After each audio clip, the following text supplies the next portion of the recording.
pengajian itu yang terpenting itu adalah bukan kita terpesona dengan ceramahnya. Bukan khusyuk waktu kita dengar ceramah atau mungkin nangis waktu mendengar ceramah, bukan itu. Akan tetapi setelah kita keluar ada perubahan atau tidak pada diri kita. Ini yang harus kita jadikan bahan renungan untuk kita. Berapa kali kita ngaji? Kalau masalah terpesona mudah, mungkin terpesona dengan ceramahnya seseorang, mungkin hati kita waktu itu lagi sensitif sehingga disentuh dengan kalimat lembut langsung ke bawah kita menangis. Bukan itu. Akan tapi tanya besar buat kita, sudahkah kita berubah? Jika pada pertemuan yang lalu kita sampaikan agar jangan biasa kita mencari-cari kejelekan seseorang. Pertemuan yang lalu masih ingat mencari kejelekan orang lain. Kita naudzubillah, ini hobi buruk. Orang yang mencari kejelekan orang lain itu sebetulnya karena hatinya jelek. Matanya kotor. Sehingga bisanya hanya melihat kejelekan orang. Maka sesungguhnya kalau orang kerjaannya mencari kejelekan orang, memang dirinya jelek. Kayak ulat, kayak lalat. Lalat tuh senengnya sama yang busuk-busuk. Jadi kalau kita koreksi diri kita deh. Kalau kita ngelihat seseorang tuh gampang fasih banget. Kalau tentang, oh jeleknya dia gini. Sampai nggak tahu aibnya orang itu. Bisa ngerti ciri kejelekannya orang itu ada. Si dia begini kejelekannya. Na'udzubillah. Maka yuk kita minta kepada Allah, ini pertemuan yang lalu. Bagaimana kita membiasakan untuk melihat sisi baiknya orang lain. Jangan biasa melihat sisi jeleknya. Kalau kita melihat sisi jeleknya orang lain, apalagi man tatabba'a aurata akhihi, barang siapa mencari-cari kejelekan saudaranya, tatabba'allahu auratah. Allah yang ngancam melalui lisan Nabi ya, Allah yang akan membongkar aibnya. Makanya kalau orang suka membongkar aibnya orang, dibongkar oleh Allah. Wa yafdahu, dan Allah akan rendahkan dia. Wastabaitihi, biarpun di tengah rumahnya. Akhirnya tidak terhormat di kalangan ibunya, di kalangan anaknya, di kalangan saudaranya.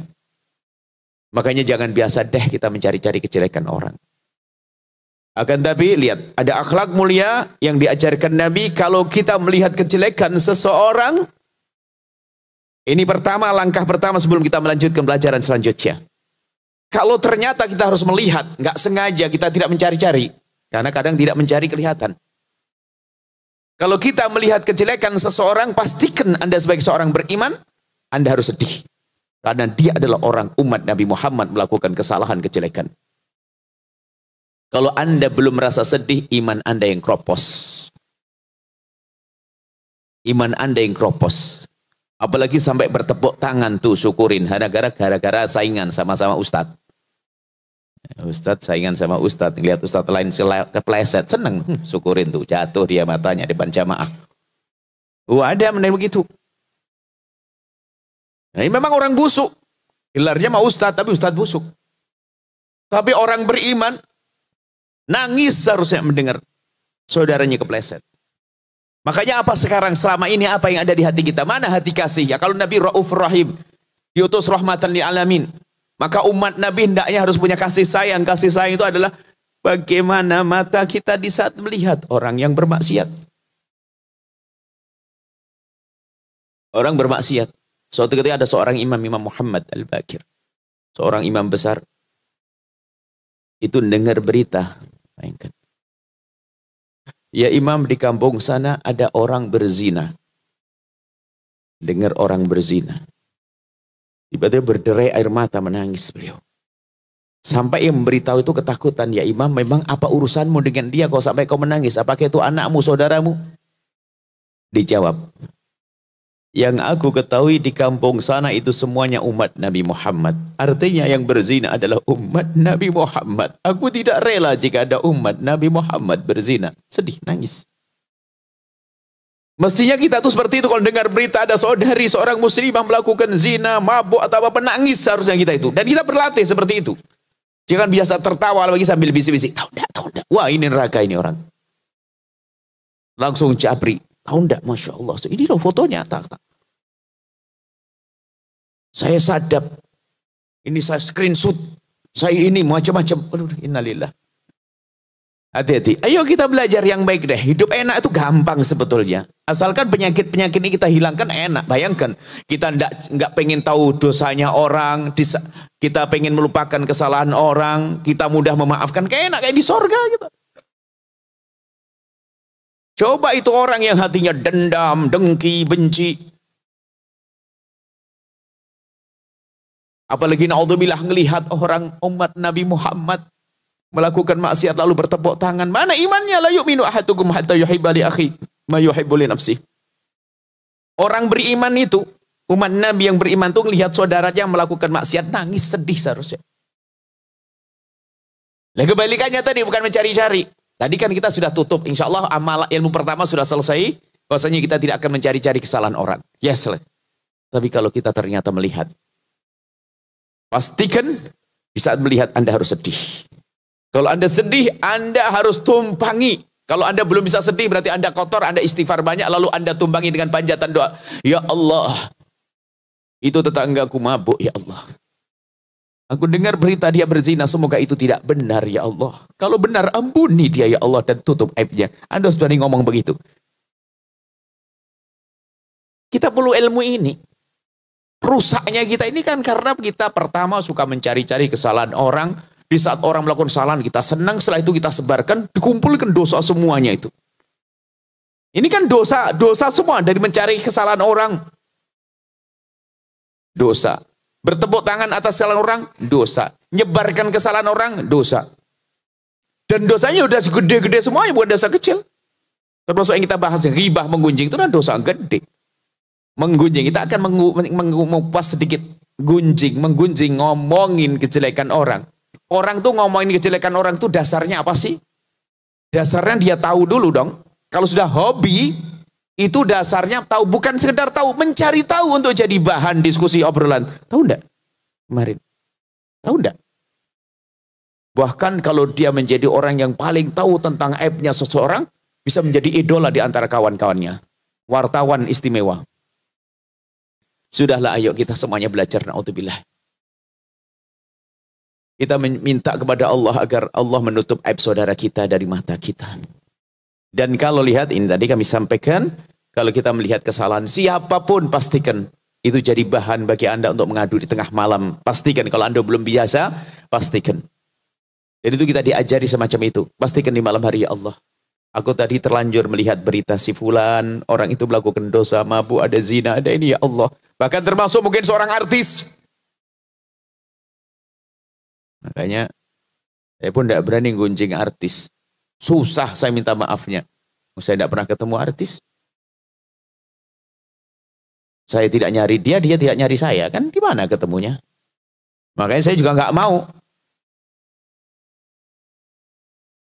Kalau seandainya ada yang mereka bermaksiat, ahli la ilaha illallah, kita doakan. Selagi umat Nabi Muhammad, semoga Allah ampuni. Semoga Allah beri kesadaran. Dan begitu. Apalagi itu adalah sepupu kita.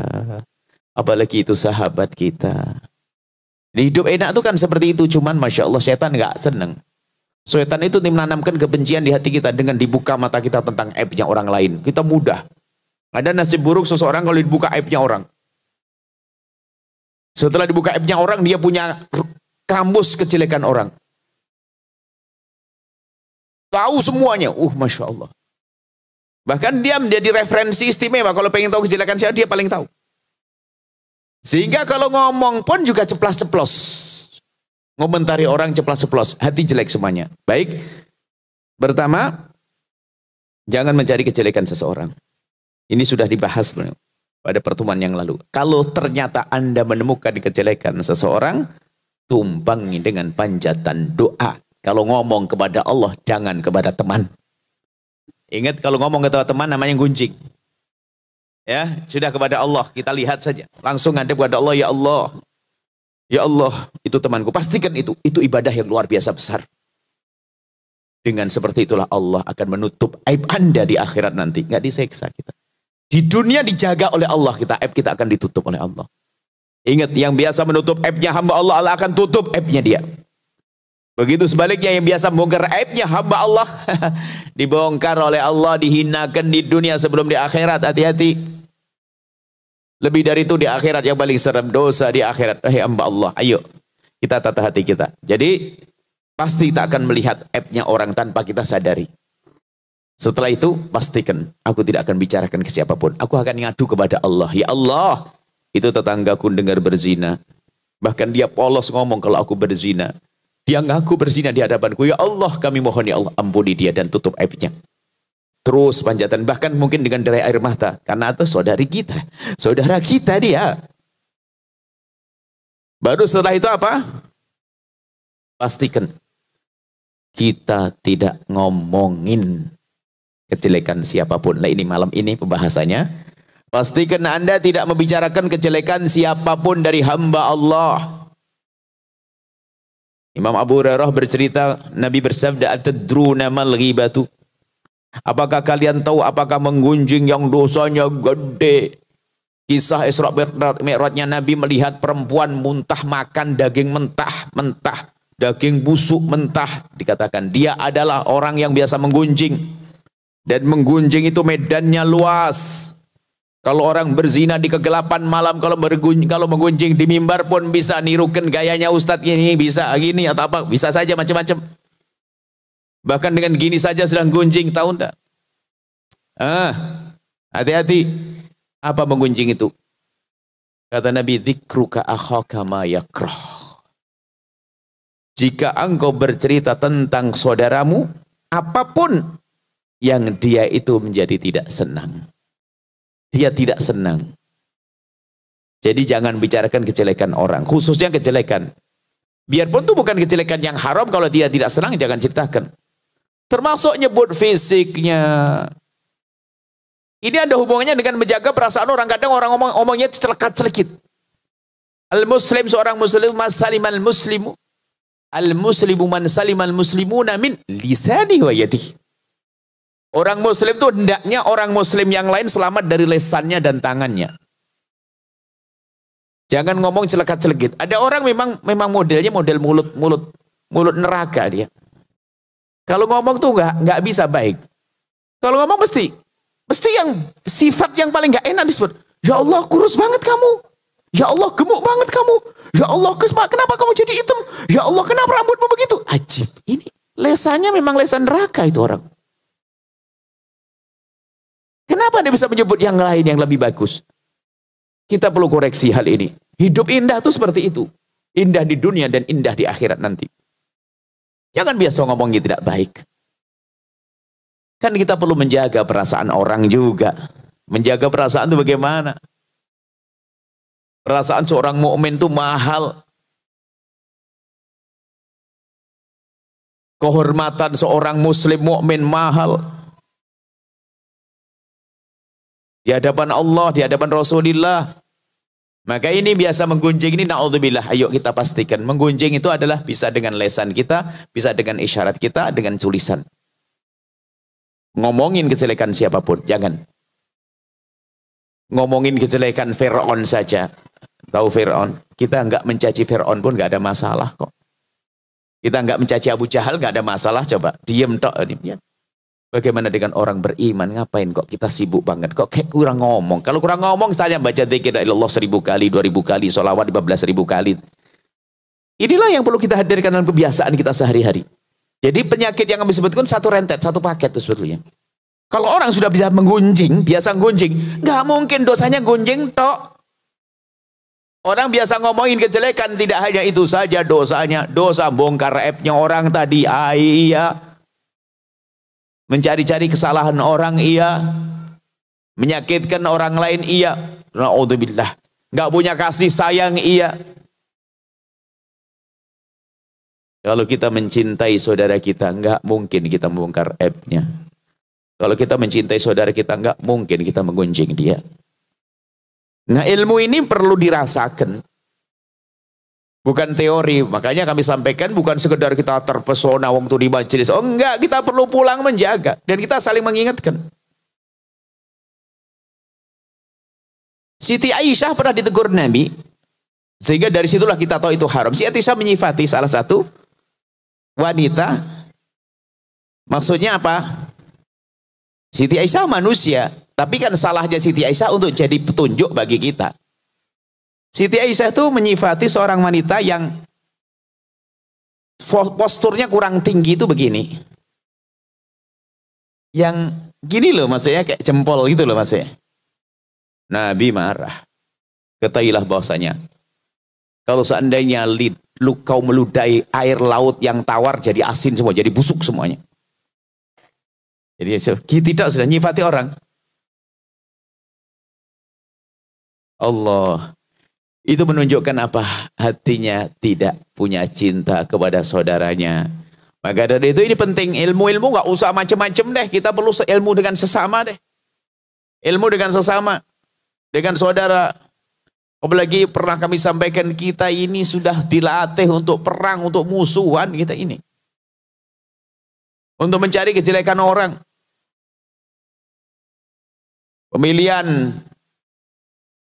presiden, ada kan ribut suruh berantem 01, 02. Padahal yang 01, 02 sudah besanan. Yang di bawah masih berantem. Nah ini gini, karena kita terlatih, belum lagi pilihan gubernur, bupati berantem lagi. Mestinya orang nggak sampai, boleh berbeda nggak ada masalah, tapi jangan bermusuhan dong. Berbeda wajar, tapi jangan bermusuhan. Sampai kita guyonan, ada calon, kalau seandainya ada calon bupati atau calon wali kota, cobalah. Kalau pengen sukses, cukuplah kamu cerita tentang program dan punya harapan. Tidak usah menjelekkan lawanmu lah. Ya kan? Tapi kan tim sukses kan nggak cukup mencari-cari kesalahan, kejelekan lawan untuk menjatuhkan. Kan begitu ya? Menjelekan. Padahal nggak perlu dia. Kalau memang dia orang baik, orang benar, cukup bahwa saya punya calon, punya program begini, selesai. Insya Allah mohon doa dan seterusnya. Tapi kan tim suksesnya kan tidak semuanya orang ngerti agama, langsung mencari. Wah, ketemu dia. Dia mau cacat di sini, kesalahan sini. Nah, ini model-model berpolitik yang ngerusak hati ya begitu itu. Jadi kita sampai ada, kalau ada calon yang alhamdulillah kita tidak terlalu dekat-dekat dengan seperti itu, cuma kita ingatkan kalau ketemu. Apakah tidak cukup kalau kita bicara tentang program kita yang baik, yang istimewa, nggak harus mencaci orang lain. Sebab kalau kita ngolok orang lain tentu ada yang sakit. Itu membuat benih permusuhan juga.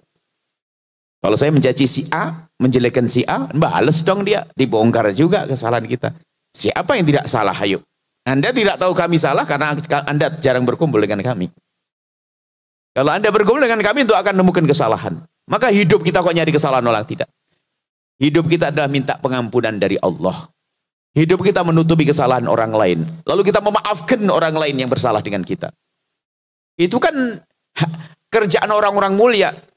Jadi dikatakan yang namanya kolbun salim, hati yang lapang itu bagaimana kita mudah memaafkan kesalahan orang. Bukan ngedendam. Kalau orang berbuat salah kepada kita, yuk kita doakan dengan kebaikan, gak rugi. Bahkan Allah akan membalas kepada kita dengan pengkabulan doa. Coba kan istimewa banget kita dicaci, diolok. Dicaci, diolok. Ini kebalikannya ya. Kalau tadi kita sudah jangan ngolok. Jangan mencaci. Jangan membahas kejelekan orang. Ini satu permasalahan. Tapi di sisi lain, kalau ada orang mencacimu dan mengolokmu bagaimana kira-kira? Ada orang membongkar aibmu bagaimana? Nggak usah pusing. Kita doakan doa kebaikan saja deh. Jangan sampai kita dibongkar aibnya oleh dia, kita terpengaruh. Bongkar aibnya juga. Berarti aku dengan dia sama-sama ahli neraka. Kan begitu. Kita sering terpengaruh. Ada orang suatu ketika kan tanya ke Nabi, ya Rasulullah, ada orang dia jahat kepada saya. Terus, kalau saya balas gimana? Ya kamu sama dengan dia. Agar menjadi istimewa, balaslah dengan kebaikan. Orang mencaci kita, mengolok kita dan sebagainya. Oke, kesempatan bagiku untuk menang di atas dia. Caci aku, olok aku sesuka hatimu. Tapi aku akan berdoa, ya Allah berikan kepadanya segala kebaikan. Ini akhlak mulia yang diajarkan oleh Nabi SAW.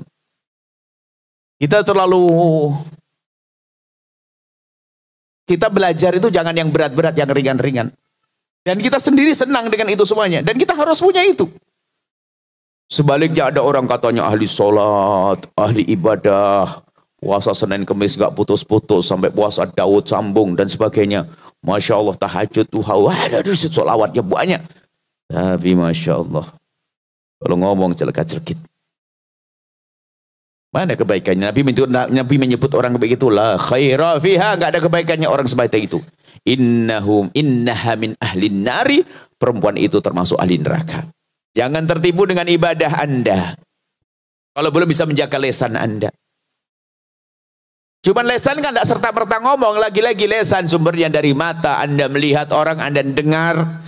Maka nanti yang perlu kita jaga telinga kita. Maka jangan duduk sama orang suka gunjing juga. Jangan mau dengar, jangan duduk sama orang yang suka memberitakan tentang aibnya orang.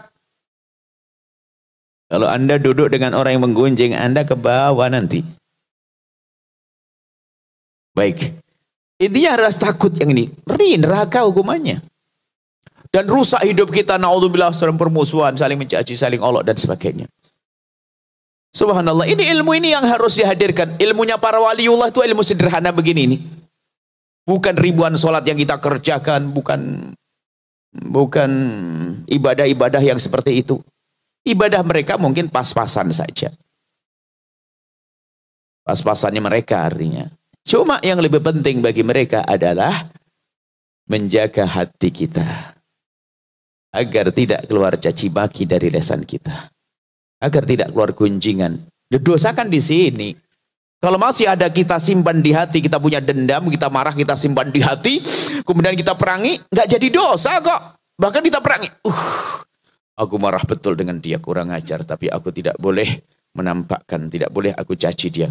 Ya Allah, ya Allah. Oh, dia pahala itu. Selagi masih di hati, yang repot kalau sudah keluar di lesan. Baik, inilah yang perlu kami hadirkan dalam pertemuan-pertemuan akhir-akhir ini. Kita waktunya untuk benah hati. Dan itu ilmu berat. Bukan berarti yang ngomong ini sudah oke. Oh, belum. Justru pokoknya Anda kenali pokoknya. Kalau saya sering ngomong sesuatu itu berarti saya takut di situ. Saya ngomong gunjing. Makanya saya takut gunjing. Makanya jangan bertanya. Jangan sampai bertanya yang sifatnya gunjing. Ya, Buya, bagaimana pendapat Buya tentang artis itu? Ini kurang ajar ini, ngajari. Bagaimana pendapat tentang ustadz itu? Jangan pakai pendapat ustadz, sudah. Kita bicara yang lain-lain saja, benah diri deh, jangan ngomongin kejelekan orang. Maka majelis kita bebaskan dari itu. Dan juga kami ingatkan yang punya majelis, kami tahu bahasa ini punya majelis, perkumpulan majelis. Kami sampaikan kepada semuanya. Jika majelis Anda ingin lestari, damai dunia akhirat, tolong hindari majelis Anda untuk membincangkan kejelekan orang. Jangan digunakan untuk membincangkan kejelekan orang. Sebab sudah diancam oleh Allah. Kalau sudah membicarakan kejelekan orang, mencari-cari kejelekan orang, Allah akan rusak, hancurkan di tengah-tengahnya. Gak bisa lama. Bahkan di keluarga pun jadi berantakan. Tolong wahai hamba Allah, ayo. Mulai saat ini, kita rantai dari pertama. Jangan mencari kejelekan orang. Pastikan Anda tidak perlu mencari-cari.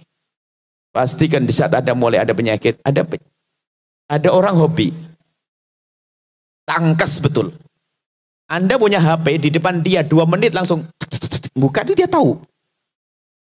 Bahkan saat tafsirannya, kalimat kepalanya dia ngerti. Dia begitu. Dan dia bisa menerjemahkan. Ada orang yang cerdas begitu. Kalau ke rumahnya orang, buka buku tuh yang paling pertama dibuka, ada buka agenda yang ada di sini. Tahu dia buka sebentar, lap itu sudah tahu app-nya orang. Tolong, kalau Anda termasuk golongan ini, tobat kalau Anda pengen sengsara. Ayo, ada orang punya bakat begitu, na'udzubillah, cekatan. Memang dia orang busuk. Tapi kalau orang hatinya bersih, di depannya nggak baca dia. Nggak ngerti. Loh, tadi baca enggak. Allah dijaga oleh Allah. Tapi si busuk lihat, cerdas banget tuh otaknya. Karena sudah komunikasi dengan iblis. Gampang tahu kejelekan orang, na'udzubillah. Tolong koreksi diri Anda, nggak usah nengok orang lain. Anda golongan yang mana? Kalau memang Anda golongan yang jelek, ada waktu untuk tobat malam ini. Kalau Anda golongan yang paling cepat pengen tahu, gampang tahu kejelekan orang, segera tobat. Sebelum dihinakan oleh Allah nanti di akhirat. Kemudian tadi terakhir, pastikan Anda tidak membicarakan kejelekan orang lain. Namanya ghibah, menggunjing. Menggunjing itu ngomongin kejelekan yang benar terjadi. Sampai itu dalam hadis kan bunyinya begini. Afara'aita in kana fihi ma'akul. Maksudnya, gimana ya Rasulullah? Kalau saya ngomongin kejelekan, memang dia ngelakukan. Maksudnya kalau ditegur, bener kok, memang dia bener kok. Kan gitu biasanya diingatkan. Jangan ngomongin dia. Ya memang bener, terus kenapa? Lah, itu namanya menggunjing. Wa in kana fihi ma taqulu, kalau yang kamu omongkan ini benar terjadi, faqad ikhtabtahu, maka engkau gunjing yang sengsara akibatnya neraka tadi. Wa ilam yakun fihi ma taqulu, kalau di situ enggak ada, faqad bahatahu, kau fitnah, kejam lagi kau, neraka juga. Waduh, serem. Menfitnah. Sudahlah, ini adalah kerjaan. Sekarang kan berita hoax, internet, gampang percaya kita. Di mana? Kita karena sudah biasa dengan media sosial, gampang ke bawah-bawah berita tentang kejelekan orang, tentang ustadz, tentang ini, ya kan gampang percaya. Sudah. Saya kalau dengar berita tentang kejelekan siapapun, saya tak tutup. Sudah, tidak, saya ingin tahu. Saya takut rusak hati saya sehingga saya berubah di saat duduk dengan dia. Saya tidak bisa klarifikasi, tidak bisa tanya, saudara. Saya pengen ya Allah lihatkan kepada kami yang baik-baik, deh, biar hati saya senang, tidak susah. Ini baik, sudah selesai. Kalau tiba-tiba saya minta kepada Allah, ya Allah kalau saya melihat kejelekan seseorang, ya Allah jadikan saya langsung lupa ya Allah. Waduh. Jadikan saya langsung lupa. Pengen saya tiap saat minta begitu, ya Allah lu jadikan saya lupa kalau saya melihat kejelekan. Pertama, ya Allah tutuplah aib saudara-saudara kami dari mata kami, ya Allah. Itu selalu kita minta. Dan jika kami terlanjur melihat, ya Allah hapus ya Allah, jadikan saya cepat lupa. Nah ini ya harus enak. Kita tidak mau kepikiran sehingga kita hidup senang semuanya, enak semuanya. Oh, asik. Baik, inilah yang bisa kami hadirkan singkat. Kita lebih enak diskusi. Ada pertanyaan-pertanyaan ya, karena membersihkan hati ini perlu renungan panjang ya. Insya Allah sudah sangat cukup. Kita pulang ke rumah enak, hati tentram, nggak punya permusuhan. Masya Allah.